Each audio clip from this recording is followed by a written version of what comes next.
Hello बच्चों, आज की कहानी आप लोगों के लिए है। कहानी का शीर्षक है गाय और शेर। एक पहाड़ी के नीचे रामगढ़ नाम का एक गांव था। गांव के सारे जानवर हरी घास खाने के लिए सुबह उसी पहाड़ी के ऊपर बसे जंगल में जाते और शाम होते होते घर वापस आ जाते थे। हर दिन की तरह लक्ष्मी नाम की एक गाय अन्य गायों के साथ उसी पहाड़ी के जंगल में घास खाने के लिए गई थी। वह हरी घास खाने में इतनी ज्यादा प्रसन्न थी कि वह कब एक शेर की गुफा के पास पहुंच गई उसे पता भी नहीं चला। शेर अपनी गुफा में सो रहा था और वह पिछले 2 दिनों से भूखा भी था।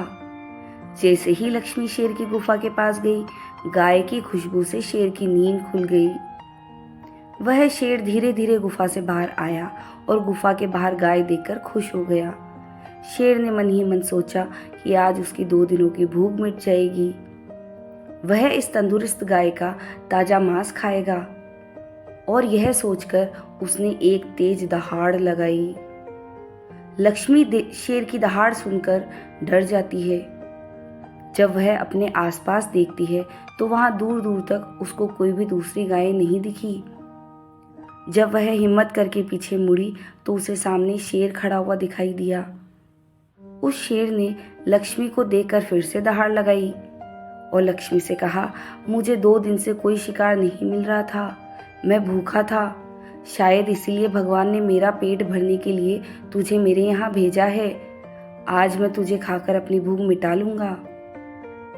शेर की बात सुनकर लक्ष्मी डर जाती है। वह रोते हुए शेर से कहती है, मुझे जाने दो, मुझे मत खाओ। मेरा एक छोटा बच्चा है जो अभी सिर्फ मेरा ही दूध पीता है और उसे घास खाना अभी तक नहीं आया है।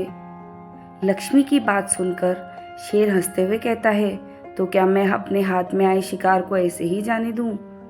मैं तो आज तुझे खाकर अपनी 2 दिनों की भूख मिटाऊंगा।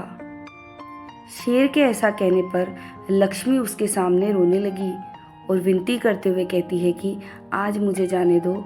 मैं आज अपने बछड़े को आखिरी बार दूध पिला दूंगी और उसे बहुत सारा प्यार करके कल सुबह होते ही तुम्हारे पास आ जाऊंगी।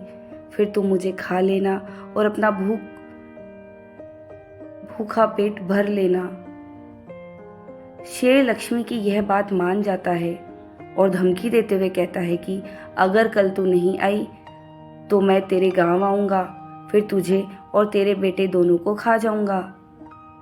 लक्ष्मी शेर की यह बात सुनकर खुश हो जाती है और शेर को अपना वचन देकर गांव वापस चली जाती है।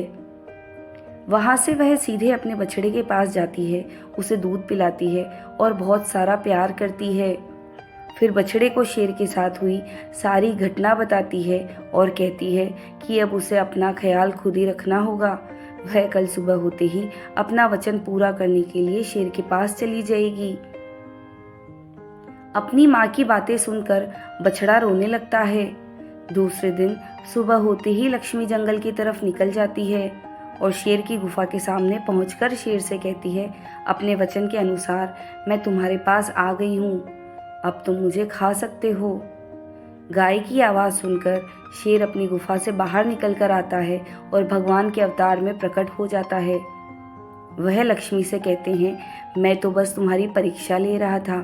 तुम अपने वचन की पक्की हो, मैं इससे बहुत प्रसन्न हुआ। तुम अब अपने घर और बछड़े के पास वापस जा सकती हो।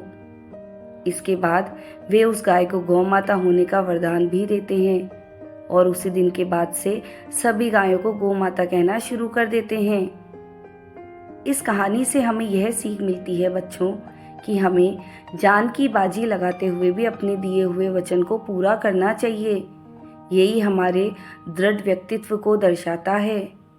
धन्यवाद।